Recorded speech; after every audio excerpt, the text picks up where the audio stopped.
बऱ्याच दिवसानंतर आज पत्रकार संघात मी आलेलो आहे. बरंच काही राजकारण गेल्या वर्षभरात घडलेलं आहे. 2 निवडणुका झाल्या. लोकसेवेला एक खूप चांगला प्रतिसाद महाराष्ट्राच्या जनतेने महाविकास आघाडीला दिला आणि थोडंसं त्याचप्रमाणे विधानसभेलाही मतदान होईल आणि काँग्रेस सर्वात मोठा पक्ष म्हणून पुढे येईल आणि काँग्रेसचा मुख्यमंत्री होईल अशा थोड्याशा विश्वासानं किंवा आत्मविश्वासानं किंवा कदाचित अति आत्मविश्वासानं आम्ही विधानसभेला सामोरं गेलो. जागा वाटपाचा गोल चालला. बरेच जण गुडघ्याला बाशिंग बांधून बसले होते की आता मीच होणार म्हणून, आणि त्याचा फटका थोडा आम्हाला बराच बसला. पण त्यामध्ये बऱ्याच गोष्टी झाल्या आणि महाराष्ट्राची विधानसभा निवडणूक हा मुद्दा घेऊन आमचे राष्ट्रीय नेते राहुल गांधी यांनी बराच त्या ठिकाणी पुरावे सादर केले. खूप गदारोळ झालेला आहे. मुळातच हरियाणा आणि महाराष्ट्राच्या निवडणुका वेगवेगळ्या घेतल्या गेल्यापासून मनात शंका निर्माण झाली की शेवटी निवडणूक आयोग हे कुणाकरता, जनतेकरता काम करतं की सरकारकरता, एका राजकीय पक्षाकरता काम करतंय, असा प्रश्न निर्माण झाला. आणि मला आठवते की जेव्हा सेशन निवडणूक आयुक्त होते तेव्हा ते म्हणायचे की I am the election commission of India. घटनात्मक ती पोस्ट आहे. आज हे इलेक्शन कमिशन हे भारत सरकारचं झालेलं आहे. त्यामध्ये फार मोठा फरक आहे. कारण निवडणूक आयुक्तांची निवड प्रक्रिया सरकारनं बदलून टाकलेली आहे. त्यामुळं सरकार नेहमी तो निवडणूक आयुक्त. अर्थात पूर्वी देखील सरकारच नेमत होतं, पण मध्यंतरी उच्च न्यायालयानं हस्तक्षेप करून निवड प्रक्रिया अशा प्रकारे करावी म्हणून काही सूत्र मांडलं. त्यामध्ये पंतप्रधान, विरोधी पक्ष नेते आणि सरन्यायाधीश असं सूत्र मांडलं होतं. पण ते भाजप सरकारला, मोदी सरकारला काही मान्य झालं नाही. त्याने मग ती प्रक्रियाच बदलली. त्यामुळं आता भारत सरकार म्हणजे जे सत्तेचं सरकार असतं ते सरकार निवडणूक आयोग नेमतं आणि त्यामुळे त्या निवडणूक आयोगाची विश्वासार्हता कमी झालेली आहे. आता पहिलं उदाहरण म्हणजे अचानक हरियाणा आणि महाराष्ट्राच्या निवडणुका हा वेगळ्या केल्या गेल्या. काही कारण नव्हतं. नेहमी त्या एकत्र होत असत. पण कुठंतरी भाजपला राजकीय लाभ मिळवून देण्याकरता ते झालं. तिथून सुरुवात झाली. राहुल गांधींचा एक मोठा मुद्दा त्यांनी घेतला आणि त्याचे बरंच सादरीकरण केले की कशा प्रकारे मतदार याद्यामध्ये घोळ आहे.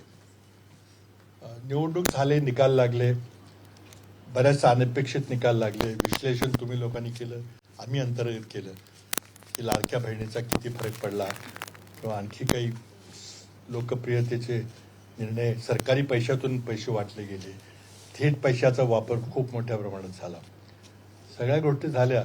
नंतर ओबीसी, मराठा त्यामध्ये एक वाद निर्माण करण्याचा प्रयत्न झाला.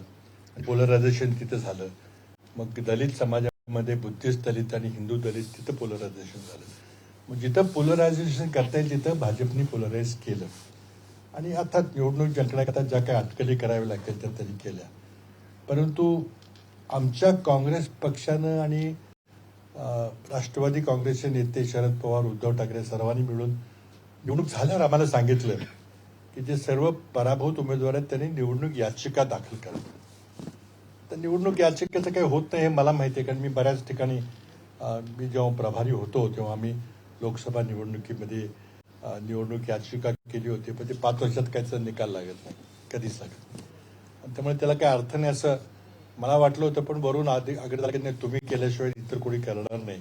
पण शेवटी आमच्या 50 लोकांनी विरोधी म्हणजे जे पराभूत झालेले महाविकास आघाडीचे उमेदवार आहेत त्यांनी हायकोर्टामध्ये निवडणूक याचिका ते ठराविक वेळेच्या आत 45 दिवसात आम्ही केलेली आहे. आता ते सुनावणी त्याची चालू आहे आणि माझी याचिका बॉम्बे हायकोर्टहून कोल्हापूर बेंचला गेलेली आहे.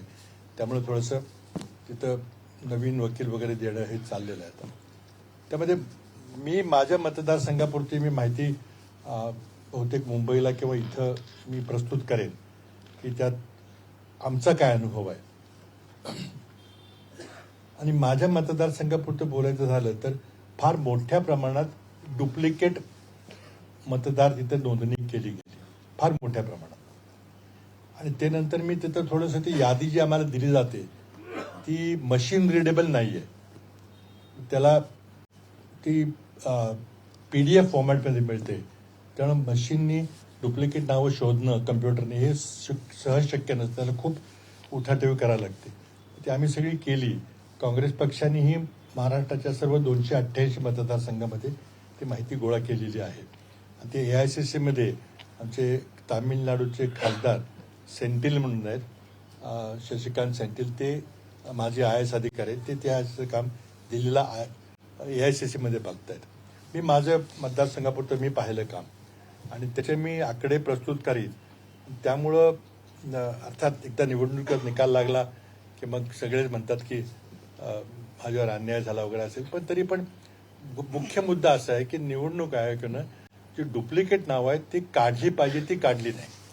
आणि ते सहज शक्य आहे. संघटनेने आज इतके आपल्याकडे पॉवरफुल सॉफ्टवेअर वगैरे सगळे करणारी माणसं आहेत, पण निवडणूक आयोग का करत नाही. आज माझ्या मतदारसंघातले जे माथाडी कामगार वगैरे मंडळी आहेत ती बरीचशी माणसं, 50-60 हजार माणसं मुंबईला रजिस्टर्ड आहेत आणि माझ्या मतदारसंघात आहेत. आणि दोन्ही ठिकाणी मतदान करतात, कारण निवडणुका एकदम होत नाहीत. एकदा महापालिकेच्या असतात, पण तिथं महापालिकेला इथं करतात, मग आमच्या ग्रामपंचायत असेल किंवा विधानसभा असेल पुन्हा तिथं जाऊन करतात. तर काही ठिकाणी आमच्या सोयीस्कर असतं म्हणून आम्ही म्हणतो असू द्या, काय हरकत नाही. पण हे चुकीचं आहे की निवडणूक यादीमध्ये एका माणसाला एका ठिकाणीच आपलं मत नोंदवायचा अधिकार आहे. कुठेही करू शकता तुम्ही, कुठलाही माणूस भारतात कुठेही नाव नोंदवू शकतो. फक्त राहण्याचे पुरावे द्यायला लागतात आणि थोडीशी सकृतदर्शनी थोडी चौकशी करावी लागते. निवडणूक आयोग तिथे करणं अपेक्षित असतं. मग इतक्या मोठ्या प्रमाणात डुप्लिकेट वोटर्स काय आहेत हे माझ्या मतदारसंघात जर सांगितलं, मी सगळी यादी वगैरे मी फॉर्मली एकदा प्रेस कॉन्फरन्स दाखवीन, सगळ्यांना पुण्यात दाखवीन, मुंबईत दाखवीन. पण माझ्या मतदारसंघामध्ये 12,000 मतदारांची नावं 48 ठिकाणी आहेत माझ्या मतदारसंघात, फक्त एकूण 3,15,000 मतदारांपैकी. आणि जर शेजारचे 5 मतदारसंघ मी धरले तर त्या प्रत्येक मतदारसंघातल्या 5,000 नावं कॉमन आहेत. एकूण जर पाहिली तर जवळजवळ 60-70 हजार माणसाची नावं डुप्लिकेट आहेत. आम्ही ते सगळी नावं छापून सगळे दाखवलेली आहेत. ज्याला तो भाग माहिती असेल, कराड परिसर, त्यांना ते गावाची नावं, बूथ वगैरे सगळं कळेल, त्यांना माहिती असेल. आणि ते कोणीही तपासायला हरकत नाही, कारण ते सगळी यादी मी ओपन ठेवलेली आहे. त्यामध्ये माझं एकच म्हणणं आहे की ही निवडणूक आयोगाची जबाबदारी आहे की मतदार यादी ही क्लीन असली पाहिजे. एकाचं नाव एकाच ठिकाणी पाहिजे, एकदाच मतदान करता आलं पाहिजे. बोटाला शाई लावते त्याला काही अर्थ नाही, ते लगेच ॲसिटोन वगैरे वापरून ते लगेच शाई पुसून टाकता येते. आणि त्यामुळं मल्टिपल वोटिंग हे मोठ्या प्रमाणात झालेलं आहे. आता याचा पुरावा काय, तसं एका विशेषतः लिमिटपेक्षा जास्त काही देता येणार नाही. पण एवढं आहे की मला मागच्या निवडणुकीपेक्षा जास्त मतं पडली तरी माझा पराभव झाला, कारण विरोधी पक्षाच्या मताला आणखी बरेच त्याच्यापेक्षा जास्त वाढली. कुठून वाढली, कशी वाढली. तर एक गोष्ट निश्चित आहे की डुप्लिकेट मताचा विषय फार गंभीर आहे. आणि आता नगरपालिकेच्या, महापालिकेच्या निवडणुकीला आपण सामोरं जातो. एका वॉर्डमध्ये तर 15, 20, 25 मतं जर डुप्लिकेट निघाली तर त्या वॉर्डचा निकाल सर बदलू शकतो, ग्रामपंचायतीमध्ये बदलू शकतो. तर हा आमचा निवडणूक आयोगावर आक्षेप आहे की तुम्हाला करता येणं शक्य आहे, पण तुम्ही मुद्दाम करत नाही, सत्ताधारी पक्षाला लाभ मिळावा म्हणून.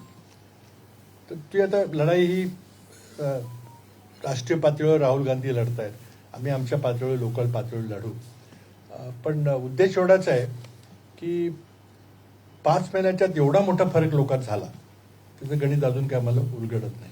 त्यामुळे काही गोष्टी आता फक्त लाडक्या बहिणीमुळे झाला काय एवढा, तर आम्हाला वाटत नाही इतका मोठा झाला. नक्की झाला थोडासा फरक, पण निवडणुकीचा निकाल इतका मोठा बदलेल किंवा भाजपचा स्ट्राईक रेट जवळजवळ 89% होईल असा काही त्यात लाडक्या बहिणीचा काही फरक नव्हता. पण त्यामुळं सगळ्या निवडणूक प्रक्रियेवर प्रश्नचिन्ह उपस्थित झालेलं आहे. नुकत्याच आमच्या नगरपालिकेच्या निवडणुका झाल्या, आता तिथं मताचा रेट 8-8 हजार रुपयेपर्यंत गेला. काही ठिकाणी तर मी ऐकले की आणखी पुढे कुठे गेला होता. मग याला लोकशाही म्हणायचं का. हे कुणाचं अपयश आहे? निवडणूक आयोगाची काही जबाबदारी नाही का, सरकारची जरी नसली तर? आणि त्यामुळे अशा प्रकारे जर आपण होऊ दिलं, आणि याला सर्वस्वी भाजपचं केंद्रीय नेतृत्व जबाबदार आहे की महाराष्ट्रात आज जे काही चाललेलं आहे ते काही कोणाला माहीत नाही किंवा केंद्रात माहीत नाही असं नाही आहे. तुम्ही सुरुवातीला सरकार स्थापन करताना जी आमदारांची खरेदी विक्री केली तर ती भाजपच्या केंद्रीय नेतृत्वाच्या पांद्याची होऊ शकत नाही. ती म्हणजे हे सगळी सिस्टम करप्ट करायला कारणभूत एक व्यक्ती आहे, वरचे एक दोन माणसं आहेत. आमचा स्पष्ट आरोप आहे, स्वतः नरेंद्र मोदी याला जबाबदार आहे. आणि इथं जर थांबवायचं असलं तर एकनाथ शिंदे असतील काय देवेंद्र फडणवीस ते एका एका फोन कॉलवर सगळं थांबले इथलं इथला भ्रष्टाचार, करप्शन. पण त्यांनाच करायचे सगळे, आणि फक्त पैशाच्या जोरावर आपण निवडणुका जिंकू शकतो हा आत्मविश्वास त्यांना निर्माण झाला आहे. त्यामुळे मोठ्या प्रमाणात करप्शन करा. महाराष्ट्रामध्ये इतकं वाईट आणि इतकं भ्रष्ट सरकार आपण कधी पाहिजे नव्हतं. अर्थात आम्ही कमी पडतोय त्याला त्यांचा भ्रष्टाचार उघड करायला, किंवा जर करायची संधी मिळाली तर पुढं काय होत नाही, कोर्ट काही दाद देत नाही, कुठं कुणाकडं न्याय मागावा, काय करावा, RTIमध्ये काही माहिती मिळत नाही. पुण्यातले जे आता जमीन घोटाळे चाललेले आहेत काहीच त्याला कुठं काय नाही. थोडे दिवस मग विरोधी पक्ष आपला आवाज उठवते, पण काही त्याला कोणाचा प्रतिसाद मिळाला की ते थांबतं सगळं. आणि इतके पाचवी बहुमत मिळालेले आता महायुतीला की विरोधी पक्षाचा आवाजच दबलेला आहे. तरी पण मला वाटतं की जरी कमी माणसं असली तरी भांडता येईल, भाजपचं करप्शन एक्सपोज करता येईल. आज खरं म्हणजे इतकी लाजिरवाणी परिस्थिती झालेली आहे की महाराष्ट्रात दररोज 8 शेतकरी आत्महत्या करत आहेत. सरकार $1 ट्रिलियन इकॉनॉमीची गोष्ट करते. आम्ही सगळं आनंदी आनंद सुफलाम सुजलाम चाललेलं, लाज वाटली पाहिजे याला. या आपल्या महाराष्ट्रामध्ये जे एकतर एकही मोठा औद्योगिक प्रकल्प येत नाही, रोजगाराचा प्रचंड मोठा प्रश्न झालेला आहे. आणि त्यामुळं आता लोक कधी त्यांना लक्षात येईल पुढच्या वर्षी समजा AI मुळे नवीन नोकऱ्या मिळण्यामध्ये जर मोठा परिणाम होईल तर काय होईल, तेव्हा लक्षात येईल लोकांना की सरकार हे झोपलेलं आहे. फक्त त्यांना सिव्हिल कॉन्ट्रॅक्ट, रस्त्याची कॉन्ट्रॅक्ट, बांधकाम कॉन्ट्रॅक्ट पाहिजे का, त्यातून कमिशन मोठ्या प्रमाणात मिळतं. आणि कमिशनचं सरकार चाललेलं आहे सगळं. आता 10 लाख कोटीचं कर्ज झालेलं आहे, कॉन्ट्रॅक्टरची बिलं दिली जात नाही, त्या अनेक गोष्टी आहेत. पण तो प्रामुख्यानं शेतकऱ्याची आत्महत्या, बेरोजगारी वगैरे अत्यंत महत्त्वाचे विषय आहेत. ते सरकारला सहज हाताळता येण्यासारखे आहेत, पण ते हाताळायची इच्छाशक्ती नाही आहे. किंवा मग गुजरातचा जो माफिया आहे, तेल माफिया वगैरे, सोयाबीन इम्पोर्ट करायचं आणि इथं आपल्या शेतकऱ्यांना दर द्यायचा नाही, ही खूप गंभीर बाब आहे. अर्थात आपण म्हणू शकाल की तू विरोधी पक्ष म्हणून तुम्ही का कमी पडताय? कमी पडतोय मी मान्यच करतो की आमची संख्या कमी आहे, परंतु लोकांचे प्रश्न घेऊन रस्त्यावर उतरलं पाहिजे.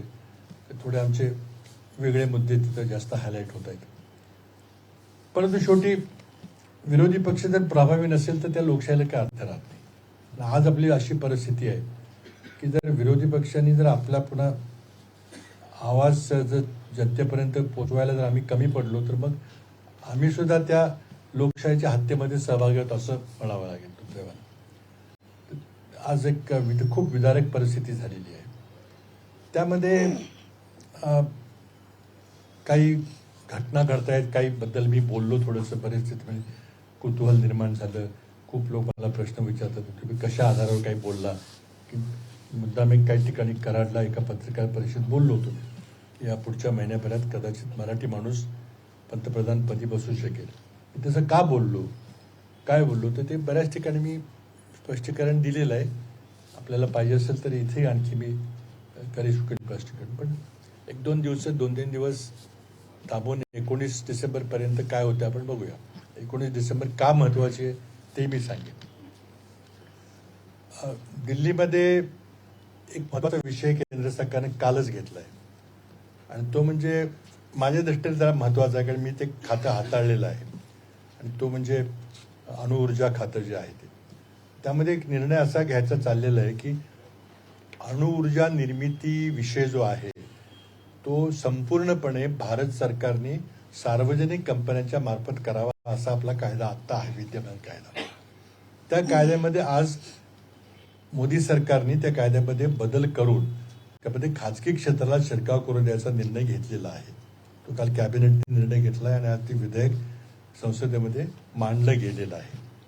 आणि त्याचबरोबर जर आपण बाहेरून अणुभट्ट्या विकत घेतल्या आणि त्या अणुभट्टीमध्ये काही दोषपूर्ण काही माल आला असेल आणि त्यातून जर काही अपघात झाला तर आण्विक भट्ट्यामध्ये अपघात ही काही साधी गोष्ट नाही. ते ॲटोम बॉम्ब फुटल्यासारखं तो असतं आणि त्यामुळं मग किती माणसं त्यामध्ये जातील किंवा किती पर्यावरण नुकसान होईल फार मोठा विषय आहे. आणि तसं काही घडलं तर नुकसान भरपाई कोणी द्यायची? त्यांनी अणुभट्टीचं सामान पुरवलं त्या परदेशी कंपनी द्यायची का अणुभट्टी चालवतो आणि वीज निर्माण करतो ती भारतीय सरकारची कंपनी त्यांनी द्यायची? त्याबद्दल मी पार्लमेंटमध्ये विधेयक मांडलं होतं आणि त्यामध्ये मी असं त्या ठिकाणी मांडणी केली होती की जगात एकमेव देश भारत असा एक देश की ज्या देशामध्ये भोपाल गॅस ट्रॅजेडीसारखा ॲक्सिडेंट झाला होता. त्यामध्ये हजारो माणसं मृत्युमुखी पडली होती आणि काहीतरी अपंग झाले होते आयुष्यभराकरता. आणि तो माणूस तो युनियन कार्बाईडचा जो अमेरिकन माणूस होता तो गेला पळून आणि मग सगळे नुकसान भरपाई द्यायची पाळी आपल्यावर आली. त्यांनी काही थोडे पैसे दिले. पण असं जर घडलं तर मग आम्ही कोणाकडे जायचं, दाद कोणाकडे मागायची? म्हणून मी त्यामध्ये काही तरतुदी केल्या होत्या की जो सामान पुरवठा करेल त्याची जबाबदारी असेल. तर ते अमेरिकन सरकारला ते मान्य नव्हतं. त्यांचं म्हणणं आहे की आम्ही समजा 100 रुपयाचा माल पुरवला तर आम्ही 100 रुपयाची नुकसान भरपाई देऊ. किती माणसं मेली काय झालं तर आमचा काही संबंध नाही. तो कायदा आम्ही कडक केला होता. त्यामुळं परदेशी कंपन्या भारतात काही गेली 2008 पासून 17 वर्ष झाली कोणी आल्या नव्हत्या. आता तो कायदाही बदलायचा चाललेला आहे. आणि अमेरिकन कंपन्या जे म्हणतात की फक्त आम्ही जितक्या पैशाचा माल पुरवू तेवढ्यालाच आम्ही उत्तरदायित्व असणार आहे. ही सुद्धा बाब अतिशय चुकीची आहे. परंतु सरकारने निर्णयच घेतलेला आहे की अदानींना या क्षेत्रामध्ये प्रवेश द्यायचा आणि अणु ऊर्जा निर्मिती खाजगीकरण करायची. त्यामध्ये फार धोका आहे. त्यामध्ये मी लेख वगैरे लिहीन होते पुढच्या आठवड्यामध्ये काहीतरी. कारण 1992 मध्ये बुश राष्ट्रपती असताना त्यांनी निर्णय घेतला की प्रत्येक राष्ट्राकडे भरपूर अण्वस्त्र आहेत. जगाला अनेक वेळेला आपण राखराखोळी करू इतके अण्वस्त्र आहेत तर तेवढीची गरज नाही. ते थोडे कमी असले तरी चालतील. आणि म्हणून मग 92 साली निर्णय झाला की आता अणु चाचण्या आपण बंद केल्या पाहिजे. आपण भरपूर अणु चाचण्या केल्या, आता करायची काही गरज नाही. आत्ता 92 पासून आत्तापर्यंत 33 वर्ष हा जो मॉरेटोरियम आहे की अणु चाचण्या करायच्या नाहीत तो सर्व देशांनी पाळलेला आहे. भारताने 99 साली अटल बिहारी वाजपेयींनी अणु चाचणी केली. त्यानंतर आपण काही केलेलं नाही कुठेही आणि त्यानंतर सगळं बंद झालेलं आहे. पण गेल्या महिन्यामध्ये राष्ट्रपती ट्रम्प यांनी सांगितलं की आम्ही अमेरिका आता पुन्हा अणु चाचण्या करायला सुरुवात करेल. त्यांनी केली की मग रशिया करेल, चीन करेल, मग भारताला करावं लागेल, पाकिस्तानला करावं लागेल, इस्रायल काहीतरी करेल आणि मग पुन्हा ते ॲटम बॉम्ब निर्मितीची रेस सुरू होईल. आणि त्यामध्ये हे खाजगीकरण करणं फार धोक्याचं आहे. आम्ही आमच्या पक्षाच्या वतीनं त्या विधेयकाला विरोध करणार. पण काय छोटी मोठी करायचं असेल ते करतील. पण हे का झालं नाही पाहिजे याबद्दल आम्ही सांगू. त्याचा थेट संबंध भारत पाकिस्तानची जी आता लढाई झाली त्याच्याशी पण आहे. आणि माझ्या मताप्रमाणे गेल्या 75 वर्षामध्ये भारतातून सर्वात मोठी जी परराष्ट्र धोरणाबद्दलची चूक झाली सर्वात मोठी ती अटल बिहारी वाजपेयींनी जी अणुस्फोट केली ती माझ्या दृष्टीने फार मोठी महाभयंकर घोडचूक होती. त्याचं कारण असं आहे की त्यापूर्वी पाकिस्तानकडे अण्वस्त्र असतील अशी एक अटकल होती. पण Pakistan was not a nuclear weapon state. जोपर्यंत आपण अण्वस्त्राचा स्फोट करत नाही तोपर्यंत त्याला अण्वस्त्रधारी राष्ट्र असं म्हटलं जात नाही. पण आपण केल्याबरोबर लगेच पाकिस्तानने केल्यामुळे पाकिस्तान हे न्यूक्लिअर वेपन स्टेट झालं. आणि 2 न्यूक्लिअर वेपन स्टेट भारत आणि पाकिस्तान असल्यामुळं त्यांच्यामध्ये पुन्हा मग मिलिटरीची लढाई पुन्हा अशक्य होतं. कारण जगातला कुठलाही देश 2 अण्वस्त्रधारी देशांना खूप काळपर्यंत लढाई करू देणार नाही. आणि त्या दिवशी भारताची जी सैन्यामध्ये जी सुपेरियरिटी होती आपल्याकडे जवळजवळ 12-15 लाखाचं स्टँडिंग आर्मी आहे. पाकिस्तानकडे 5-7 लाखाची. आपण खूप स्ट्रॉंग होतो त्या मानाने. पण ते सगळे संपले कारण त्यांनी युद्धच होणार नाही. त्यामुळे तुमच्याकडे 12 लाख सैन्य आहे का 25 लाख सैन्य आहे का 1 कोटी सैन्य याला काय अर्थ राहिला नाही. कारण युद्धच होणार नाही, कोणी करूनच देणार नाही तुम्हाला. ते आत्ता आपण ऑपरेशन सिंदूरमध्ये पाहिलं की मिलिटरीची 1 किलोमीटर सुद्धा कुठं हालचाल झाली नाही. ते 2-3 दिवस झालं ते फक्त हवाई युद्ध झालं, मिसाईल युद्ध झालं. आता पुढची युद्ध तशीच होणार आहेत. मग आपल्याला 12 लाख आर्मी ठेवायची काय गरज आहे का? मग त्यांच्याकडे दुसरं काहीतरी काम करून घेऊ आपण. तर आता हे सगळं बदललंय. त्यामुळे पाकिस्तान आपण पाकिस्तानपेक्षा 10 पट मोठी अर्थव्यवस्था आहे. तरी पण आपली आता पॅरिटी झालेली आहे, कारण त्या एका चुकीमुळं. कारण कुणीही तुम्हाला आता हॉट वॉर समोरासमोर रणगाड्याचं युद्ध किंवा बंदुकी युद्ध किंवा एकमेकाच्या प्रदेशात आपलं सैन्य जाऊन तो प्रदेश काबीज करायचं होणं शक्य नाही. कारगिल जेव्हा युद्ध झालं तेव्हा क्लिंटनचे सारखे फोन होते की तुम्ही थांबवा आता लगेच. आणि आता सुद्धा आपण पाहिलं की लगेच ट्रम्पचे फोन सुरू झाले आणि थांबवा म्हणून शेवटी ट्रम्पने थांबवलं आणि आपल्याला काही करता आलं नाही. आणि त्यामुळे मग एक असा विषय निघाला की मग मोदींनी का मान्य केलं. पहिल्या दिवशी आपला संपूर्ण पराभव झाला.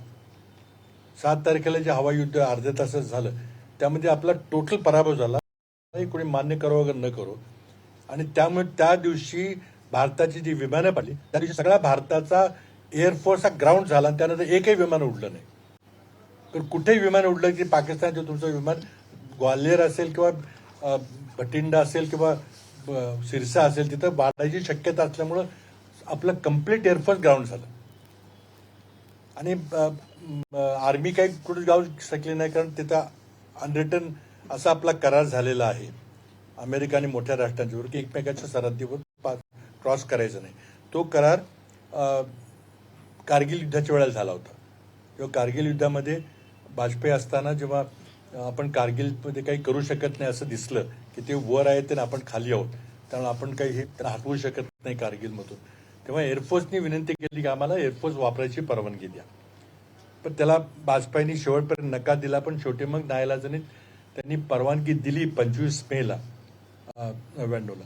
आणि लगेच 26 मेला आपले मेक्स उडाली आणि त्यांनी कारगिलची तिथली माणसं घालवली. पण तिथं अट अशी होती की तुम्ही इंटरनॅशनल बॉर्डर क्रॉस करायची, आणि ती आज पण पाळली जाते कारण त्याला इंटरनॅशनल प्रेशर आहे. प्रश्न असा त्यामध्ये उद्भवतो की मग आपण सीजफायर मान्य का केली, आणि ते सुद्धा ट्रम्पने जाहीर केली. ते तर मोदींच्यावर कसला दबाव आहे. मोदी का म्हटले नाही की नाही आम्ही एक दिवसभर आणखी त्यांचं मी नुकसान करणार आणि मग थांबवा, असं का करू शकले नाहीत.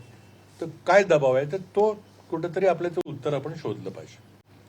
आणि त्याला आमच्याकडं काही तर्क आहेत पण ते काही पुरावा नाही आहे त्याला. पण त्यामध्ये आमचं खात्रीलायक तर्क आमच्यात की मोदींच्यावर फार मोठा दबाव येतोय अमेरिकेचा, आणि मोदी हातबल आहेत या बाबतीमध्ये. परराष्ट्र खात्यामध्ये जी देशाची पिछेहाट झाली ती सर्वांना माहिती आहे, त्याबद्दल काही बोलायचं कारण नाही. एकही मित्र राष्ट्र आलेलं नाही. आणि पाकिस्तानला आपण इतकं डोक्यात चढवलेलं आहे, त्यांचा तो लष्करी प्रमुख हुकुमशाला व्हाईट हाऊसमध्ये बोलवणं, त्याला स्पेशल लंच करणं, किंवा इस्रायल हमासचं युद्ध झालं त्यावेळेला पाकिस्तानच्या पंतप्रधानाला बोलायला संधी देणं, आणि आपण मात्र तिथून बाहेर पडलो. त्यामुळे जे परराष्ट्र धोरणामध्ये जे हाय टेबल आहे तिथं 15-20 राष्ट्र बसून निर्णय घेतात, त्यामध्ये आपणच मागं पडलेलो आहे. आपण त्या सरमाईल शेखच्या मीटिंगला गेलो नाही. तर बऱ्याचशा गोष्टी आहेत. आणि आमचं म्हणणं आहे की परराष्ट्र धोरणामध्ये भारताचं इतकं मोठं अपयश ते पाहिलं नव्हतं, आणि याला कुठंतरी पाणी मुरतंय. मोदी अशा प्रकारे का दबतायत आणि त्यांच्यावर कसला दबाव आहे, त्याचं उत्तर कदाचित मला वाटतं काही दिवसामध्ये आपल्याला मिळेल. काय ते कशामुळं काय होतं ते. आता सर्वात मोठा माझ्या दृष्टीने विषय असा आहे की बेरोजगारीचा प्रश्न फार मोठा भेडसावणार आहे. त्याचबरोबर महाराष्ट्रात एकही मोठा प्रकल्प येत नाही, ही वस्तुस्थिती आहे. उदाहरण घ्यायचं झालं तर सेमीकंडक्टर उद्योग हा अति सनराईज उद्योग समजला जातो की फार मोठा उद्याचा मोठा उद्योग आहे. आणि भारतामध्ये एकही सेमीकंडक्टर उद्योग नव्हता, फॅब्रिकेशनचा नव्हता. तो करण्याकरता भारत सरकारने फार मोठी सबसिडी दिली, म्हणजे हजारो कोटीची सबसिडी दिली की जो येईल त्याला आम्ही इतके रुपयाची सबसिडी देऊ. आणि त्यामध्येच मग टाटानी जे 857 कोटी रुपये जे भाजपला निवडणूक दिला, तो कधी दिला तर जेव्हा भारत सरकारने निर्णय घेतला की आम्ही 44,000 कोटीची सबसिडी सेमीकंडक्टर उद्योगाला देऊ. हा निर्णय मार्चमध्ये घेतला, आणि एप्रिलच्या पहिल्या आठवड्यामध्ये टाटानी चेकनी त्यांच्या इलेक्ट्रॉल बॉन्डनी भाजपला 857 कोटी रुपयाचा निधी दिला. आता ह्याला निधी म्हणायचं का लाच म्हणायची हा प्रश्न प्रत्येकाने जो उत्तर शोधलं पाहिजे. पण हे सगळं रेकॉर्डवर आहे, एकही त्यातली काही अतिशयोक्ती नाही आहे. आणि त्यामुळं मोदी सरकारने पुन्हा लायसन्स राज आणलेला आहे. PLI म्हणून जी योजना आहे, प्रोडक्टिव्हिटी लिंक्ड इन्सेंटिव्ह, की ते सबसिडी कोणाला द्यायची हे भारत सरकार ठरवतं. तुम्ही अर्ज करायचा, मला कंडक्टरमध्ये किंवा इलेक्ट्रॉनिक मॅन्युफॅक्चरमध्ये किंवा इथं मला असा उद्योग उभा करायचा आहे, मग तो द्यायचा का नाही तो मोदी ठरवणार, कारण त्यामध्ये खूप मोठी सबसिडी आहे.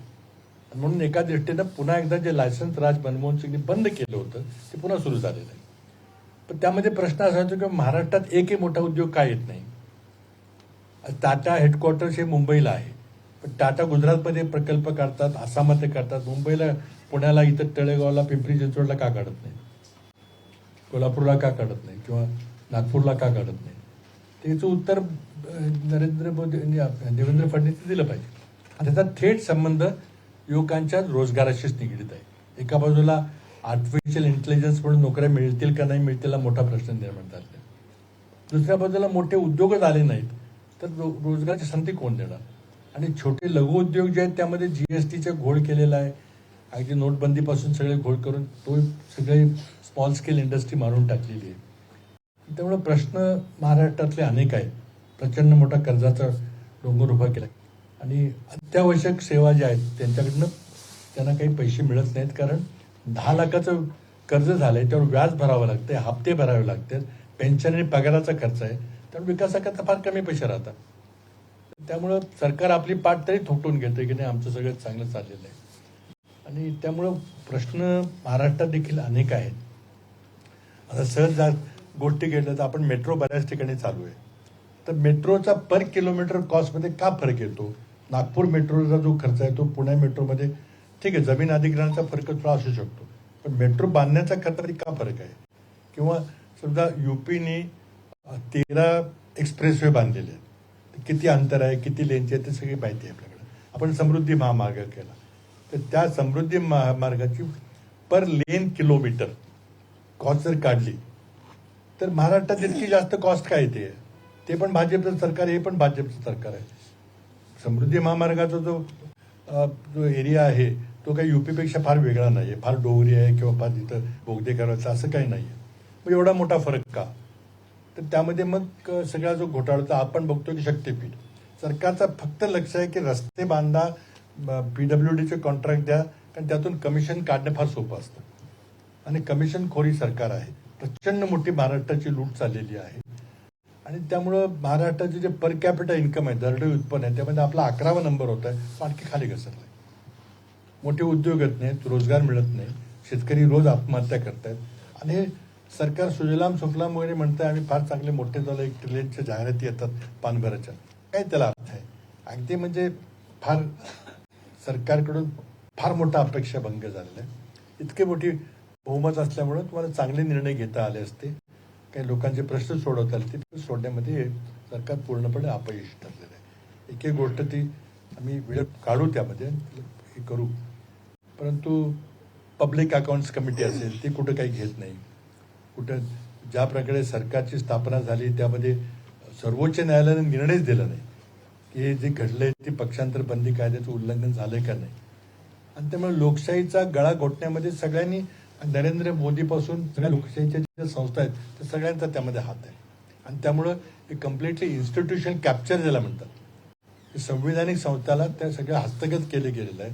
त्यामुळे लोकशाहीचा ढाचा दिसतोय पण आत्मा मारून टाकलाय, आत्मा राहिलेला नाही. त्यामुळं आता आमच्या समोरचं मोठं आव्हान असं की लोकशाहीला पुन्हा कसं जिवंत करायचं आणि लोकांना न्याय कसा द्यायचा लोकशाहीच्या माध्यमातून, तो प्रयत्न चाललाय. फार आम्हाला यश आलं असं मी म्हणणार नाही, पण आम्ही प्रयत्न करत राहणार जे काय असेल ते. बाकी प्रश्न बरेच आहेत. कुठे कारण नसताना वंदे मातरम सारखे विषय घेऊन लोकसभेचा वेळ दिला जातो, पण तिथे चर्चा मात्र विधेयकावर कधी होत नाही, झाली पाहिजे.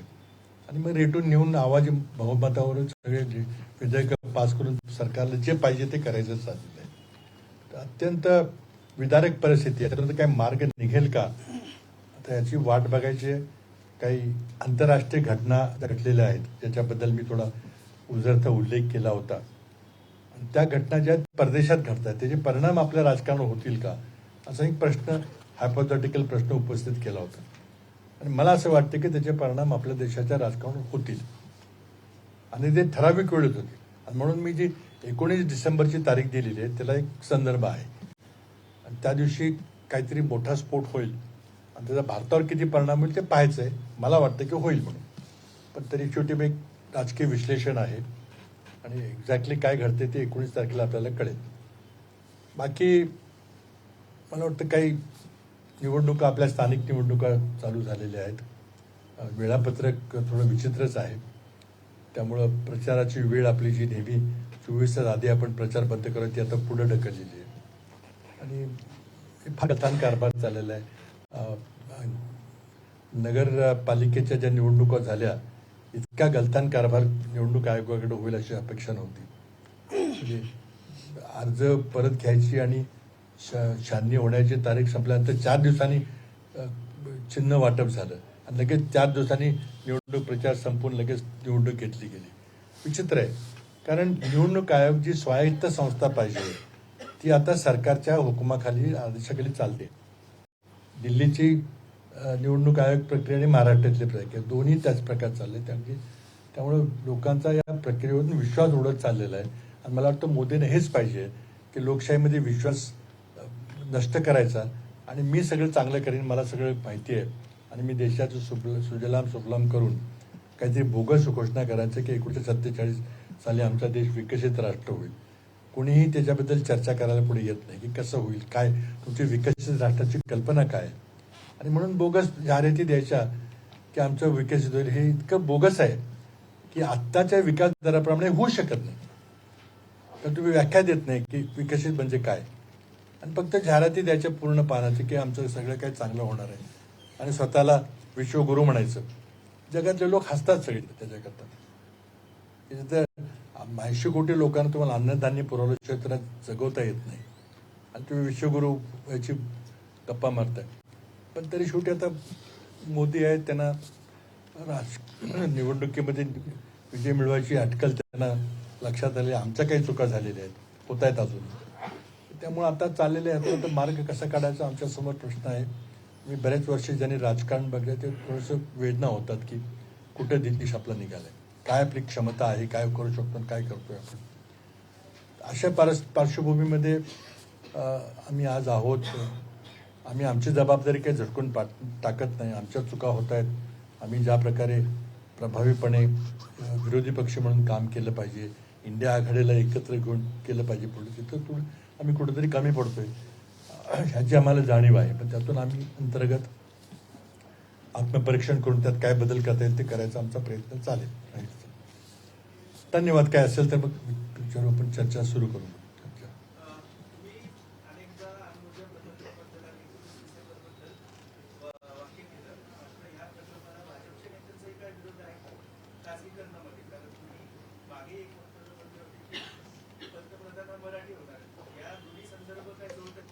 नाही, आता दोन वेगळे प्रश्न आहेत, दोन्ही मिक्सअप करू नका. अणुऊर्जेच्या बाबतीमध्ये खाजगीकरण करण्याचा निर्णय काल सरकारने घेतलेला आहे. घेणार असे म्हणत होते, पण काल विधेयक मांडलेलं आहे. त्यामुळे आता त्यावर चर्चा होईल. माझा वैयक्तिक त्याला विरोध आहे, कारण मी जवळजवळ 7-8 वर्ष त्या खात्याचं काम पाहिलेलं आहे आणि मनमोहन सिंग सरकारनं भारत अमेरिका अणु करार जो केला तो एक ऐतिहासिक करार होता आणि त्या कराराचे आपल्याला फायदे चांगले मिळालेले आहेत. आपला अणु ऊर्जा विभाग चांगलं काम करतोय सगळं, पण त्यामुळं खाजगीकरण करणं हे आत्ताच्या परिस्थितीत फार धोकादायक आहे. कारण ट्रम्पने आम्ही पुन्हा अणु चाचण्या सुरू करू अशी घोषणा केलेली आहे आणि त्यामुळं पुन्हा अण्वस्त्रांची चढावळ पुन्हा सुरू होईल, पुन्हा देशाला, जगाला धोका निर्माण होईल. त्यामुळे तो विषय जो आहे तो वेगळा विषय आहे की त्याला आमचा विरोध आहे. पण शेवटी मोदींना जे पाहिजे ते होईल, कारण त्यांचं खूप मोठं पार्श्वी बहुमत आहे. त्या आठवड्यामध्ये बहुतेक ते तो कायदा पास करतील, दोन्ही कायदे पास करतील. हा एक वेगळा विषय आहे. दुसरा विषय जो तुम्ही म्हटला तो वेगळा विषय आहे, त्याचे संदर्भ वेगळे आहेत. तो जे मी काय बोललो की काही बदल घडतील असं एक राजकीय विश्लेषण आहे, तो वेगळा आहे. त्यामध्ये कुठल्या विषयाबद्दल बोलायचं सांगा. मी पण मला त्याच्यामध्ये आणखीन एक जोडायचं आहे, अदानी हा कॉमन फॅक्टर आहे का? अजून पुरावा तसा नाही आहे. अदानीचा अणु ऊर्जा निर्मितीमध्ये सगळं खाजगीकरण केल्यानंतर अदानीला द्यायचं चाललंय ते तर उघड आहे. पण ह्या दुसऱ्या गोष्टीमध्ये त्यांचा काही डायरेक्ट संबंध आहे का माहिती नाही. आता हे काय भानगड आहे, मी 19 डिसेंबर का म्हणतोय, किंवा मी जेव्हा बोललो होतो की काही प्रश्न आहे की मला असं वाटतं की जर बदल घडले तर मग मराठी माणसाला संधी मिळू शकते. तर हे महिनाभर का, तारीख का दिली मी, तर त्याचं विश्लेषण थोडंसं मी सांगू इच्छितो. बऱ्याच लोकांनी माहिती घेतली असेल. अमेरिकेमध्ये घटना घडली, आणि घटना घडली म्हणजे बरेच दिवसापासून घडत होती की 1995-96च्या सुमारास एक अमेरिकेतला एक उद्योगपती नाव जेफ्री एप्स्टीन, ह्या माणसानं एक पुढे येऊन एक तो प्रकाश होतात आला 1995-96 पासून. नंतर पुढं काही वर्षानंतर असं 2000च्या सुमारास लक्ष की हा माणूस काहीतरी बेकायदेशीर गोष्टी करतोय, विशेषतः सेक्स ट्रॅफिकिंग करतोय असं लक्षात आलं. आणि त्या सेक्स ट्रॅफिकिंगमध्ये सुद्धा लहान मुली 13 ते 15 वर्षाच्या मुलींना घेऊन आणि काही राजकीय नेत्यांना त्यामध्ये गुंतवून आणि त्यांना हनी ट्रॅपमध्ये गुंतवून आणि त्यांचे चित्रीकरण, फोटो, व्हिडिओ काढायचा प्रयत्न करतोय असे उघडकीस आलं. काही लहान मुलींनी तक्रारी केल्या कोर्टामध्ये, कोर्टाने चौकशी केली, त्यामध्ये तथ्य सापडलं. त्या जेफ्री एप्स्टीन नावाच्या माणसाला शिक्षा झाली 13 महिन्याची. नंतर पुन्हा आणखी काही मुली पुढे आल्या की आमच्या सेक्शुअल एक्सप्लॉयटेशन केलं लहान मुलींनी, असं त्याच्या पेरेंट्सनी तक्रारी वगैरे केल्या. पुढं त्याची चौकशी झाल्यावर त्या माणसाला शिक्षा झाली, जेफ्री एप्स्टीन. आणि ही शिक्षा झाल्यानंतर त्याला खूप हाय सिक्युरिटी प्रिझनमध्ये ठेवलं, कारण प्रेसिडेंट ट्रम्पचा त्याचा जवळचा संबंध आहे असं एक उघडकीस आलं. आणि त्यामुळं प्रेसिडेंट ट्रम्प हे त्या बाबतीतले काही पुरावे बाहेर येऊ देणार नाहीत असं कळल्यानंतर तिथं अमेरिकेत खूप मोठा गदारोळ गेल्या 5-7 वर्षापासून चाललेला आहे की त्यांनी काय केलं ते सगळं उघड करा, कोणाकोणाला एक्सप्लॉइट केलं, काय केलं. आणि 101 लहान मुलींनी, अल्पवयीन मुलींनी तक्रारी केलेल्या आहेत तिथं. तर त्याला मग पुन्हा 1916-17 पुन्हा शिक्षा झाली आणि त्याला तुरुंगात ठेवलं गेलं. आणि हा फार पॉलिटिकली फार संवेदनशील विषय आहे म्हणून त्याला न्यूयॉर्कच्या हाय सिक्युरिटी प्रिझनमध्ये ठेवलं. अगदी व्हिडिओ कॅमेरे, एका सॉलिटरी सेल, तिथं काही कोणाला काही करता येणार नाही. पण ऑगस्ट 2019 त्याचा मृत्यू झाला तुरुंगामध्ये. आणि अमेरिकन सरकारने जाहीर केलं की ह्याने आत्महत्या केली. आता इथे व्हिडिओ कॅमेरे सगळे होते, लोकांनी सगळे तपासले, तर नेमके 2 मिनिटाचा व्हिडिओ कॅमेरा त्यावेळी बंद होता त्या ठिकाणी तो मेला त्या ठिकाणी. त्यामुळे बऱ्याच लोकांचं म्हणणं की याचा खून केला, आणि तो मोठ्या व्यक्तींनी खून केला, कारण माहिती येऊ नये म्हणून. आणि हिलरी क्लिंटन त्या सेक्रेटरी, त्यांचंही नाव घेतलं गेलं की त्यांनी कुठेतरी करवला गेला. पण ऑगस्ट 19 हा माणूस मेला. आणि त्यांनी जे व्हिडिओ चित्रीकरण केलं होतं ते सगळे पुरावे अमेरिकेच्या कायदा मंत्र्याकडे गेले. आत्ता कायदा मंत्री कोण आहेत प्रेसिडेंट ट्रम्पचे, ते पॅम बॉडी नावाच्या बाई आहेत, त्याला तिथं अटॉर्नी जनरल म्हणतात. तर सगळे कागद त्यांच्याकडे आहेत.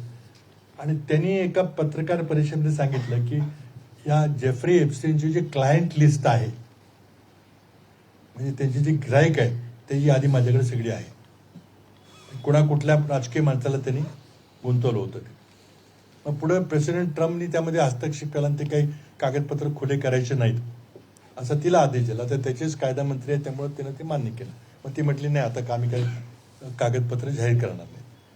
झालं काय की प्रेसिडेंट ट्रम्पच्या पार्टी जी रिपब्लिकन पार्टी आहे त्याची त्यांच्या संसदेमध्ये मेजॉरिटी आहे. आणि त्यांना असं वाटतं की आपण ट्रम्पचा जो मागा कॅम्पेन आहे, मेक अमेरिका ग्रेट अगेन, आणि म्हणजे बाहेरचे लोक जे आपल्याकडे काम करायला जातात त्यांच्यामुळे आपले जॉब जातात, त्यांना सगळ्यांना हाकला बाहेर, इमिग्रेशन हाकला. मध्यंतरी भारतातले जे इलिगली लोक गेले होते त्यांना बेड्या घालून परत पाठवलं. ते हे प्रेसिडेंट ट्रम्पचं त्या मागा कॅम्पेनमधलं सूत्र आहे की सगळ्या परदेशी लोकांना हाकलून द्या, म्हणजे आपल्या अमेरिकन लोकांना नोकऱ्या मिळतील. तर तिथं गेल्या 4-5 वर्षापासून फार मोठं आंदोलन चाललं की हे काय भानगड आहे. तर अमेरिकेमध्ये काय ती बरीच खुली समाज व्यवस्था आहे. आता म्हणजे अगदी तिथे 2-4 खून करून सुद्धा माणूस बाहेर जाऊ शकतो, काय होत नाही त्याला. किंवा एखाद्या बायकोबरोबर कुणी पळून गेला तरी कुणी काय फार त्याचा विषयच मानत नाही. पण बाल यौन शोषण हा विषय तिथं फार गंभीरतेने घेतला जातो, हे बिलकुल कुणी सहन करत नाही. आणि त्यामुळं मोदींच्या रिपब्लिकन पार्टीच्या खासदारांनी सुरुवात केली की कागद सगळे उघडे करा आणि यामध्ये जे माणसं जबाबदार आहेत किंवा ज्यांनी हा देह व्यापार लहान मुलींच्या बरोबर केलेला आहे तर त्यांची नावं उघड झाली पाहिजेत. असं एक आंदोलन गेल्या 3-4 वर्षापासून चाललेलं आहे. आणि आता इतकं प्रेशर वाढलं की पुढच्या वर्षी त्यांच्या निवडणुका आहेत आणि त्यामुळं जरी प्रेसिडेंट ट्रम्पकडे बहुमत असलं रिपब्लिकन पार्टीचं, त्यांना पुन्हा निवडणुकीला सामोरं जायचं आणि त्यांनी प्रेशर सुरू केलं की बा तुम्ही जर हे जाहीर नाही केलं तर आमच्यावर त्याचे परिणाम होतील, आम्ही पुन्हा निवडून येणार नाही.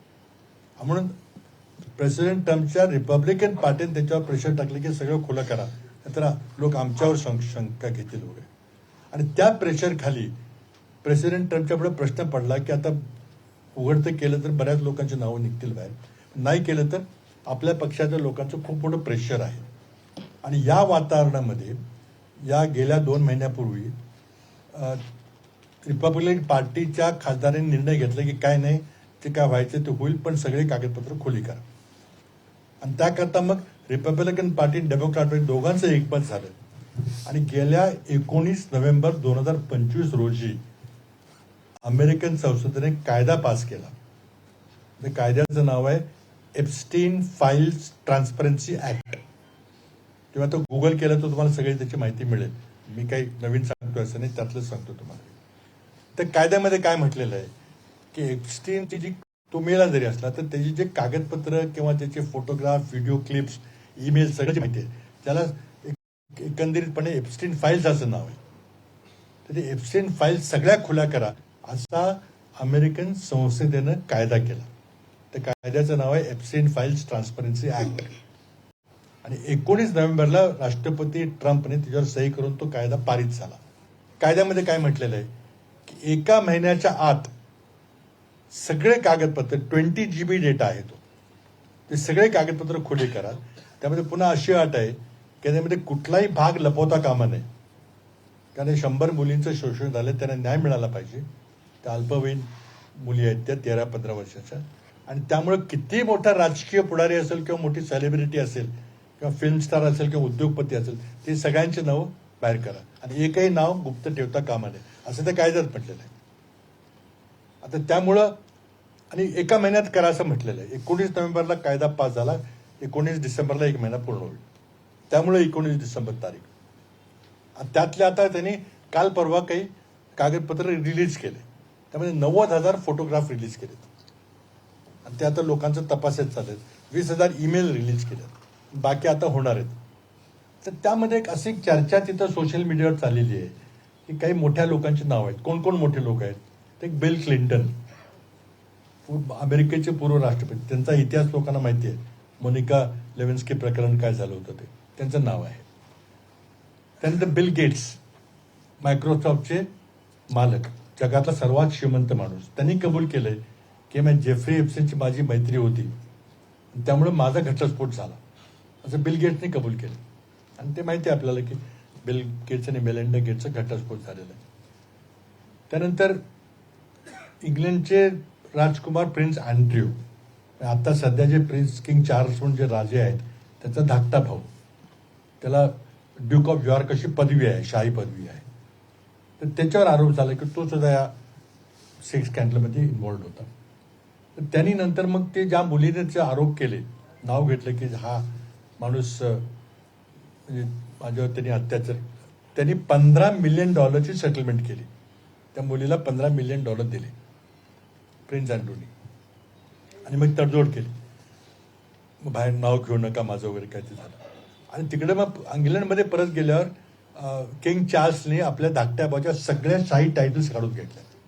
ड्यूक ऑफ यॉर्क म्हणून टायटल ती काढून घेतली आणि तो राजघराण्याचे काही संबंध नाही असं जाहीर केलं. आणि तो आज सामान्य नागरिक म्हणून जगतोय. आता त्यांनी काही कबूल केलं नाही, पण पैसे दिले, वस्तुस्थिती आहे. प्रेसिडेंट ट्रम्पचे खूप फोटोग्राफ तिथं त्या जेफ्री एप्स्टीन बरोबरचे आहेत. आणि त्या वातावरणामध्ये अनेक राष्ट्रांचे मोठी राजकीय व्यक्ती, मोठ्या उद्योगपती, मोठे सेलिब्रिटी हे आहेत अशी चर्चा सोशल मीडियावर आहे. त्याचबरोबर इस्रायलचे माजी पंतप्रधान इहॉक बेरेड त्यांचं नाव आहे. खूप मोठ्या लोकांचे नाव आहेत. आता 19 तारखेला काही नावं प्रकट होणार आहेत, म्हणून 19 तारीख महत्वाची. आणि ते कोणी लपवणार नाही नाव, जे असेल ते येईल. फक्त कोर्टाने एवढं म्हटलेलं आहे की त्या लहान मुलींची नावं देऊ नका, कारण त्यांच्या आयुष्याचा प्रश्न आहे, तर तेवढंच फक्त काढून टाका. समजा एखादा फोटोग्राफ असेल तर त्या मुलीचा चेहरा फक्त काळा करा, म्हणजे मुलीचं कोण आहे ती ओळखली जाणार नाही. ते स्वाभाविक आहे. आपण कधी इथं भारतात देखील आपण अशी काही घटना घडली बलात्काराची तर आपण आयडेंटिफाय करत नाही कोणाला, कारण ते आयुष्यभर तो मग कलंक राहतो. ते सोडून एकाही माणसा त्यात कायद्यात म्हटलेलं आहे. आणि तुम्ही आत्ता गुगल जर केलं, एप्स्टीन फाईल्स ट्रान्सपरन्सी ऍक्ट म्हणून जर गुगल केलं तर सगळी माहिती तुम्हाला आता सहज मिळेल. आणि त्यामध्ये अगदी म्हटलेलं आहे की किती मोठा व्यक्ती असला कुठल्याही देशातला तरी त्याचं नाव लपवायचं नाही, कारण त्या मुलींना न्याय मिळाला पाहिजे. आता तिथल्या सोशल मीडियावर चर्चा अशी आहे की भारतातली काही नावं आहेत, तर ती नावं आहेत. आता आहेत नावं, तर मी एवढं बोललो होतं की त्यातली 3 लोक आजी माझी खासदार आहेत भारतातले, 3 लोकांची नावे. आता कोण आहेत ते 19 तारखेला कळेल असेल तर. आणि मग जर त्याचा जर मोठा परिणाम भारताच्या राजकारणावर झाला, अगदी मोठा म्हणजे वरच्या पातळीवर, तर मग बदल होऊ शकतो. बदल होऊ शकतो, अगदी नंबर 1 पदामध्ये बदल होऊ शकतो. आता नंबर 1 मध्ये बदल झाला तर काही बारामतीचा कोण होणार नाही किंवा कराडचा कोण होणार नाही, कारण आमच्याकडे बहुमत नाही. मग होणार कोण, तर भाजपचाच कोणतरी होईल. भाजपचे जे तुमच्या समोर आता तुम्ही विश्लेषक आहात राजकीय, कोण दिसतंय भाजपचं नाव, म्हणून मी मराठी म्हणून म्हटलं होतं. आता हे माझं राजकीय विश्लेषण आहे. पण 19 तारखेला काही घडेल असे मला आमच्या सूत्राकडून माहिती आहे की काही भारतातली नावं आहेत आणि ती महत्वाची नावं आहेत. आता बघा, मी काही आधी तोंडाने बोललेलो नाही काही, कारण हे करणं योग्य नाही. पुढे माझे भानगड काहीतरी आबरू नुकसानी दावावर करतील काहीतरी. पण मी एवढंच म्हटलं की मराठी माणूस होऊ शकतो. आता कसा होईल, 1 नंबर तिथं पद मोकळं झाल्याच्या होईल का, ते पद का मोकळं होईल, ते सांगतो ना मी. आता हा तर्क आहे की होऊ शकतं म्हणून. समजा ते त्याच्यामध्ये नसतील तर ते पद मोकळं होणार नाही होणार, मग नाही होणार. मग नसतील तर ठीक आहे. आता मी म्हणतोय की होईल असं म्हणतोय. आता ते तर्क आहे. कसा तर्क आहे की होणार भाजपचाच, आमचा तर काही होणार नाही कोणी इंडिया आघाडीचा वगैरे. तर भाजपमध्ये तो कोण माणसं आहेत पुढं, नागपूरचं होणार नाही बाबा. हे जर एवढं गंभीर असेल तर मग संपूर्ण देशभरात राजकीय उलथापालथ का होणार नाही. होईल ना. 19 तारखेची वाट बघा ना तुम्ही. मी म्हणतोय काय सगळं, मी काय मला कोणीतरी कानातून गुप्त सांगला असं नाहीये, हे सगळं ओपन माहिती आहे. तुम्ही गुगल करा आणि तुम्ही बघा काय चाललंय ते.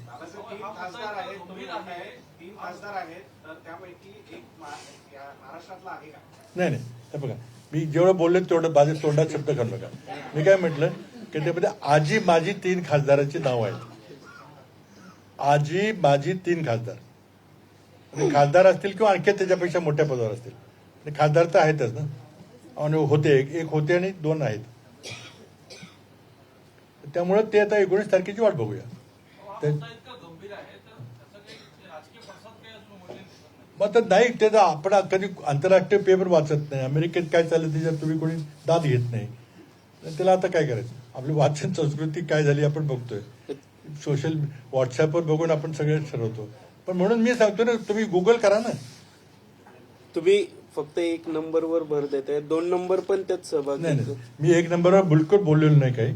मी फक्त एवढंच म्हटलं की बदल होण्याची शक्यता आहे. आता त्यात तुम्ही काय त्याचा अर्थ काढायचा तो काढा.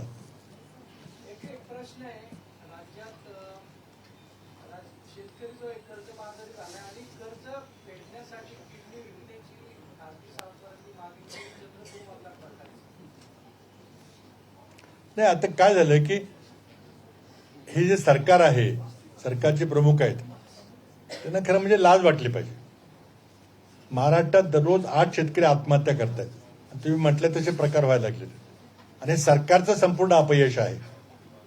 तुम्ही शेतीमालाला फक्त किफायतशीर किंमत आपण जी ठरवलेली आहे ती द्या ना. मिनिमम सपोर्ट प्राइस तुम्ही देऊ शकत नाही. शेतकरी काय करणार, शेवटी कर्ज काढलेलं असतो, आत्महत्या करायला तर काय करेल. आणि आज तुम्ही महाराष्ट्र नंबर 1 राज्य म्हणून म्हणता, 8 शेतकरी महाराष्ट्रात आत्महत्या करतील, ज्याचं कुठल्या राज्यात असं घडत नाही. तुम्हाला त्याचा काय फरक पडत नाही.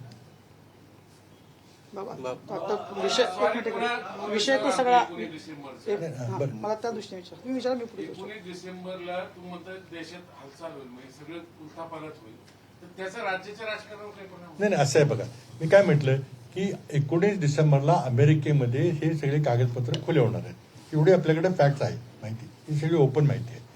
आता त्यामध्ये बऱ्याच मोठ्या लोकांची नावं येण्याची शक्यता आहे, कारण ती काही लपवणार नाहीत आणि ते अमेरिकन संसद आहे, भारतीय संसद नाही आहे. लक्षात घ्या, भारतीय संसदेचा काही अधिकार नाहीत त्या मानाने. अमेरिकन संसद तिथं कायदे करते, बजेट करते, राष्ट्रपती करत नाहीत. त्यामुळे तिथं जर कायदा पास झाला तर तो कडक तंतोतंत पाळला जाईल. तर मला विश्वास आहे, मी तिथं बरेच वर्ष राहिलेलो आहे आणि त्यामुळं जर नावं असतील तर ते जाहीर होतील, ते कुणी लपवू शकणार नाही. सगळे नेटवरच येणार ते सगळं. नाही, सगळे नेटवर्क. आणि त्यात असं म्हटलंय कायद्यामध्ये, तुम्ही वाचा त्यात की ने downloadable form, machine readable form आणि काहीही पुसायचं नाही. किती मोठा व्यक्ती आहे म्हणून त्याचं नाव काळं करायला पुसाल तसं नाही चालणार. फक्त मुलींचे चेहरे दिसले नाही पाहिजे, त्यांचे नाव आले पाहिजे, असं त्या कायद्यामध्ये लिहिलेलं आहे. तो कायदा आहे, अमेरिकेचा कायदा आहे, तो काही कोणा व्यक्तिगत नाही. बाबा हे समजा नाही, हे सगळं होत असताना म्हणजे दिल्लीमध्ये पण आता वगैरे रिफ्रेश आता मग उठले असतील ना की जे बाहेर आहे चर्चा नक्की चर्चा. तुम्ही बघा ना युट्यूबवर काही बघा चर्चा चालू आहे. सुब्रमण्यम स्वामीचे ट्विट बघा, त्यांनी सरळ म्हणतात की व्हिडिओ काढलेले आहेत आणि तो माणूस हा इस्रायली गुप्तहेर संस्था मोसाद जी आहे त्याचा तो एजंट होता आणि इस्रायली त्याला मोठं करण्यामध्ये मदत केली. तो खूप श्रीमंत झाला.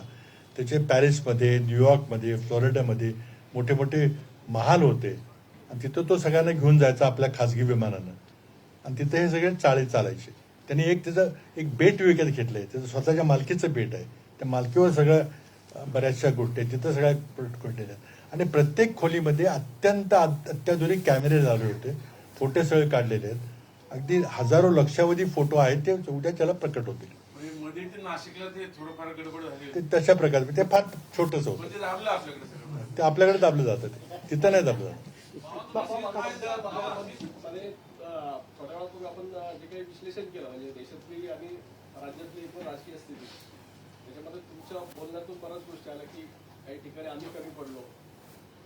तर याचं विश्लेषण तुम्ही कसं म्हणजे काय नक्की कुठं कमी पडला, एक दुसरी गोष्ट, आणि जे भाजप जे काही काँग्रेस मुक्त म्हणत होते ते काँग्रेस युक्त झालं, ही जी काही लोक गेलेली ती त्याला कारणीभूत आहेत. आता जी काही परिस्थिती झालेली आहे आपल्याला माहिती की अग्रेशन जे पाहिजे विरोधी पक्षाकडून ते होताना दिसत नाही. इथं आपण कमी पडतो का आणि तुमच्या दृष्टीने काय याच्यामध्ये? मी ते कबूल केलं नाही की आम्ही कमी पडतो, एक वस्तुस्थिती आहे. आमच्या इथं संख्या फार कमी पडते आणि ते काय झालं, ही निवडणुकीनंतर जे अचानक असा जो निकाल लागला, आमची संख्याच कमी झालेली आहे. आवाज इथं साधं विरोधी पक्ष नेतेपद पण दिलं जात नाही, म्हणजे दादागिरी त्यांची आहे सगळी. आणि ज्याला मुख्यमंत्री जबाबदार आहेत, मुख्यमंत्री अध्यक्ष आणि सभापतीच्या आड लढतात की त्यांना निर्णय घ्यायचा, बिलकुल खोटा आहे ते. हा सगळा निर्णय मुख्यमंत्र्यांनाच घ्यायचा आहे. शेवटी काही सभापती आणि अध्यक्ष त्यांच्या विरोधात काही स्वतंत्र काही वागणार नाही. एक परंपरा आपल्याकडे आहे की जरी किती छोटा विरोधी पक्ष असला तरी आपण विरोधी पक्ष नेतेपद देतो, त्याला काही अधिकार देतो, त्याला काही साधनं पुरवतो, त्याला कॅबिनेटचा दर्जा दिला जातो, विरोधी पक्षाला बसायला एक कार्यालय मिळतं. ही एवढी साधी गोष्ट आहे. पण जर तुम्हाला करायचं नसेल तर मग शेवटी सांगा की नाही करणार म्हणून. आता पण नाही केलेलं. पण आम्ही कमी पडलो त्याचे अनेक कारण आहेत. आमचं अंतर्गत विश्लेषण चालू आहे. पण माझं स्वतःचं वैयक्तिक मत असं आहे की आम्ही लोकांचे प्रश्न घेऊन लढलं पाहिजे. आता संविधान बचाव, तिरंगा यात्रा, जय हिंद यात्रा हे ठीक आहे, पण त्यामध्ये फक्त काँग्रेसचे लोक झेंडा घेऊन पुढे येतात, बाकी सामान्य जनता जोडत नाही, विशेषतः युवक बिलकुल जोडत नाही. तर युवकांना जोडण्याकरता आम्ही कमी पडलोय. शेतकऱ्यांचे प्रश्न आहेत, आम्ही त्या अग्रेसिव्हली मांडायला पाहिजे ते मांडलेले आहेत. बेरोजगारीचे प्रश्न आहेत, आणखी औद्योगिकरण होत नाही, बागा असलेल्या भागामध्ये काही फरक पडत नाही. आज नागपूरला, अमरावतीला, नांदेडला इंजिनिअरिंग कॉलेज आहेत, पण सगळे मुलं पुण्याला येऊन तिथं काम करतात, कोणी परत जात नाही. हे असं लॉपसाइडेड डेव्हलपमेंट झाले, ते करण्यामध्ये आपण कमी पडलेलो आहे. आणि सरकारचं लक्ष फक्त मोठे महामार्ग बांधणं आणि त्यामध्ये कमिशन घेणं एवढंच चाललं. ते सगळं उघड आहे, त्यामध्ये काही लपवून ठेवायचं काही कारण नाही. अधिक कॉन्ट्रॅक्टर ठरतो. मध्यंतरी आपल्या सगळ्या नेत्यांनी पक्ष नेतृत्वाबद्दल एक पत्र पाठवलेलं होतं. 52 जण होते. सगळे तुमचे जे काही प्रमुख नेते आहेत त्याच्यात तुमच्या राहुल गांधींच्या संदर्भात त्यांनी 52 नेत्यांच्या सह्या होत्या त्याच्यात. बोलतात ना. सगळ्यांचं पत्र पाठवलेलं होतं पक्ष नेतृत्वाबाबत.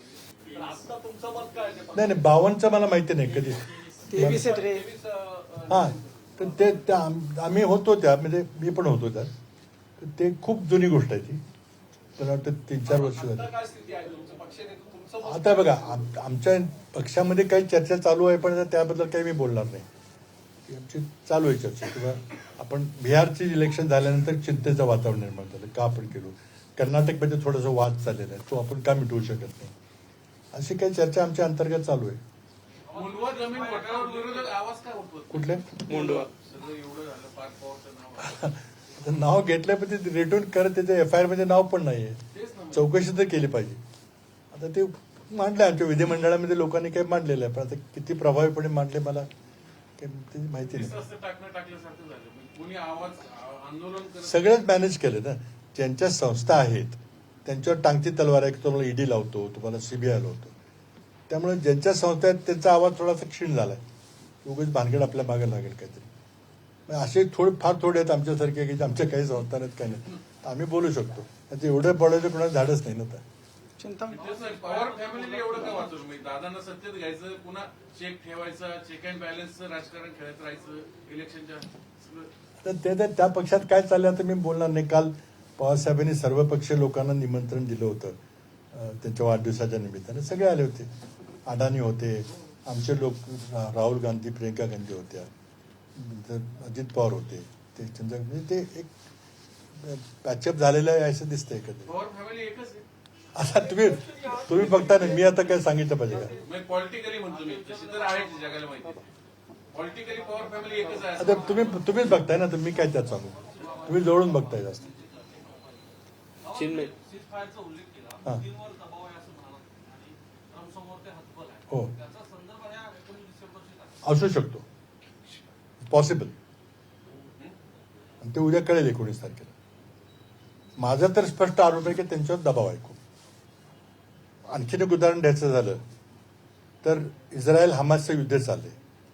एक मिसाईलचा खर्च $10 मिलियन आहे. इस्रायलकडे जेवढे मिसाईल होते ते संपत केले. ते पुन्हा नवीन विकत घ्यायची पाळी आली. आर्थिक परिस्थिती बिकट झाली.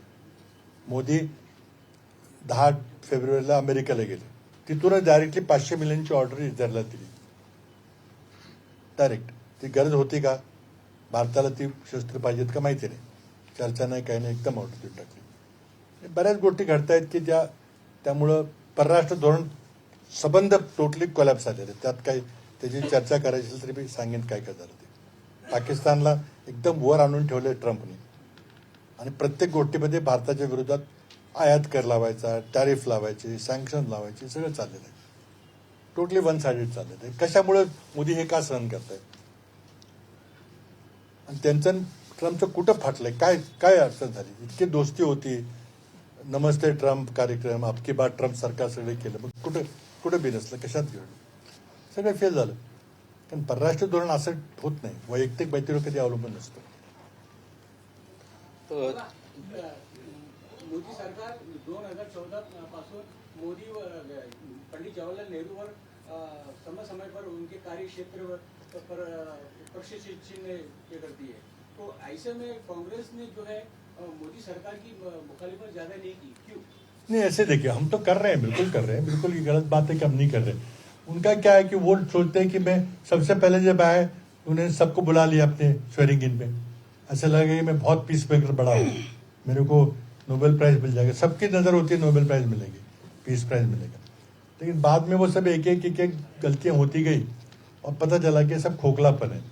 क्योंकि विदेश नीति जो है उसके लिए 20,000 लोग हमारे उसमें काम करते हैं, फॉरेन अफेयर्स में.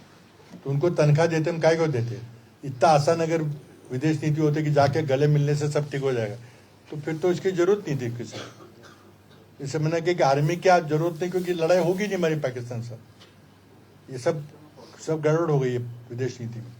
तो ये तो पूरा फेलियर है विदेश नीति का. तो इसलिए वो पंडित नेहरू को नीचा दिखाकर अपने कुछ ऊंचाई बढ़ेगी ऐसी कोशिश कर रहे हैं. इट्स ए वेरी फार केविलवाणी प्रयत्न है. तो नाम बदलने के लिए बिल पेश किया गया है लोकसभा में और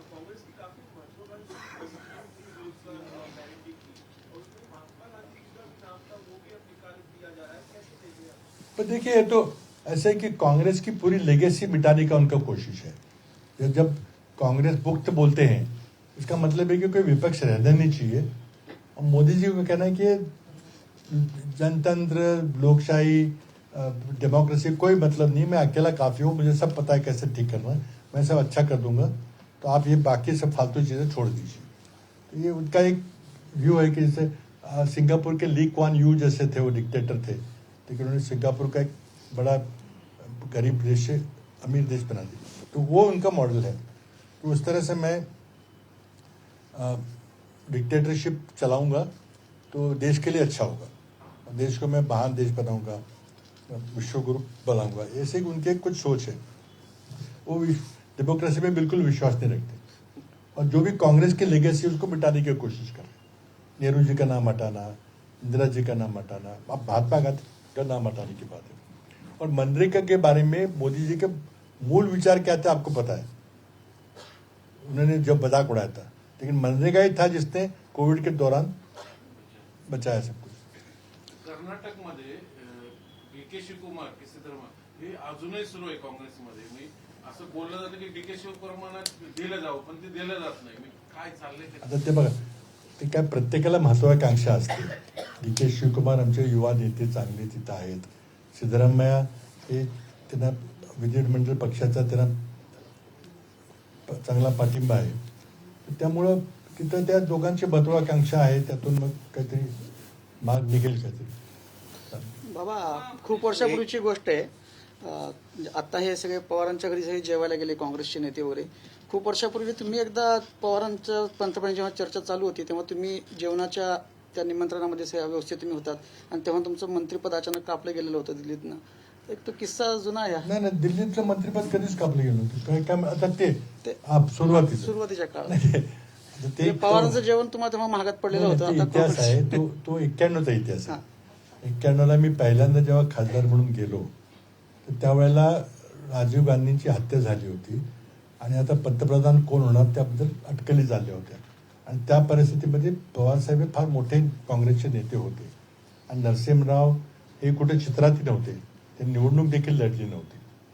आणि त्यामुळं मग ते महाराष्ट्रातले नेते तिथं पवारसाहेब पंतप्रधान होतील म्हणून 91ची निवडणूक जी राजीव गांधींच्या हत्येनंतर झाली ती अशीच झाली की आता दुसरा कोण नेताच नाही, त्यामुळे पवारसाहेबच पंतप्रधान होतील अशी ती वातावरणातली निवडणूक झाली. त्या ठिकाणी महाराष्ट्राचे मुख्यमंत्री म्हणून पवारसाहेबांनी सगळ्या काँग्रेसच्या खासदारांना जेवण दिलं. सुरेश कलमाडी होते तिथं, आणि त्या ठिकाणी मी एक पत्र तिथं एक सर्क्युलेट केलं, आणि त्यावर सर्व खासदारांच्या सह्या घेतल्या, की त्यामध्ये असं म्हटलं की जो करार झालेला आहे नरसिंहरावमध्ये की नरसिंहराव मुख्यमंत्री होतील, पंतप्रधान होतील, पवारसाहेब बहुतेक गृहमंत्री होतील, तर तो आम्हाला मान्य नाही आहे, पण खासदारांचं आपण मतदान घ्यावं असं ते पत्र होतं. म्हणजे एका दृष्टीनं AICCमध्ये जे ठरलं होतं पंतप्रधान ते मोडायचा प्रयत्न झाला, आणि ती घटना होती. आणि त्यामध्ये मग नरसिंहरावांना कळलं की जेवायला कोण कोण होतं काय होतं, त्यामध्ये त्यांना असं वाटलं की हा गट आहे जो आपल्याला विरोध करेल. अशा गोष्टी तिथं घडल्या. तो 91ची गोष्ट आहे. तुमचं तेव्हा मंत्रिपद नाही, आता ते नंतर आता ते होतं का नाही माहिती नाही, पण असं होतं की नरसिंहरावांनी नंतर मला चर्चा 2-3 वर्षानंतर 91 नंतर कळलं की त्या ठिकाणी त्यांनी 4 नवीन पहिल्यांदा निवडून आलेल्या खासदारांना मंत्री करायचा निर्णय घेतला. त्यामध्ये भौगोलिक आणि सामाजिक समीकरण साधा असं सांगितलं. तर भौगोलिकमध्ये उत्तर, दक्षिण, पूर्व, पश्चिम असे 4, आणि मग समाजाचे 4 पद्धती. त्यामध्ये 4 मध्ये काही दाव होतं असं मला नंतर काहीतरी बोललो, पण त्यातले 3 झाले आणि 1 झालो नाही. 3 म्हणजे शैलजा आहेत त्या दलित समाजाच्या, त्या उत्तरेचं त्यांनी प्रतिनिधित्व त्या झाल्या. दक्षिणेमध्ये जमखिंडीचे खासदार होते दामेगौडा म्हणून, त्यांनी रामकृष्ण हेगडेंना पाडलं होतं. जायंट किलर म्हणून त्यांची प्रसिद्ध झाली, ते झाले कोळसा मंत्री. नंतर पूर्वेमधून पवन घाटवार म्हणजे मित्र आहेत, ते आदिवासी आहेत, आणि ते झाले. आणि पश्चिमेतलं एक नाव होतं ते कटलं नाव. आता होतं का नाही मला माहित नाही, पण मला नंतर कोणीतरी सांगितलं. नेमकं ह्या जेवणाचा आणि 19 तारखेच्या काही याचा संबंध आहे ना? एक मराठी माणसाच्या घरी ही सगळी नाही, जेवणावळ झालेली आहे. अजिबात नाही, ते काय संबंध नाही. तो वेगळी घटना होती, तिकडे वडली पार्श्वभूमी. आता ही घटना अमेरिकेत घडते, आपल्या देशात घडते. तुम्ही म्हणता की पुढचा पंतप्रधान कधी मराठी चेहरा नाही, ते असू आता शकतो, बघा, तर त्याचा काही संबंध आहे का ते तुमच्या समोर सांगितलं मी की पंतप्रधान जर बदल झाला जर मला आता ते अटकलच आहे ती विश्लेषण राजकीय आहे, तर मग कोण होईल? भाजपचं कोण आहे? भाजपची नावं तुमच्या समोर आहेत सगळी, पण त्यातलं कोण पुन्हा पुढे दिसतंय तुम्हाला? मला दिसतंय ते मी सांगितलं की मला वाटतं की मराठी माणूस पुढे दिसतोय मला. युपीचा असू शकतो, पण मला वाटतं मराठी माणूस आहे कोणतरी. आणि मराठी वाईट झालं तर वाईट आहे काय? झालं तर चांगली गोष्ट आहे ना. राजकीय नेते आणि नागरिकांमध्ये विरोधी राजकारणाला रुची नाहीये का? आणि नसेल तर त्याची कारणं तुम्हाला काय जाणवतात? नाही असं नाही, आज सगळं लोकशाहीलाच प्रतिष्ठा ठेवली नाही मोदींनी, सगळं संपून टाकलेलं आहे, मनमानी कारभार चाललेला आहे. तर विरोधी पक्षाला स्थानच दिलं नाही. आता महाराष्ट्रामध्ये विरोधी पक्ष नेतेपद सुद्धा तुम्हाला द्यायची दानच होत नाही, तर तुम्हाला सगळी लोकशाही प्रथाच मोडून टाकायची सगळी. पुणे श्रमिक पत्रकार संघाच्या वार्तालाप कार्यक्रमासाठी माजी मुख्यमंत्री आणि काँग्रेसचे ज्येष्ठ नेते पृथ्वीराज चव्हाण आज उपस्थित राहिले. याबद्दल पुणे श्रमिक पत्रकार संघातर्फे मी त्यांचे आभार मानतो. आपण सर्वजण या कार्यक्रमाला उपस्थित राहिले त्याबद्दल आपल्या सर्वांचे देखील आभार. हा कार्यक्रम संपला असे जाहीर करतो. थँक्यू. बसं भाऊ कार्यकारिणीमधले जे सदस्य आहेत त्यांनी वरती या. कार्यकारिणी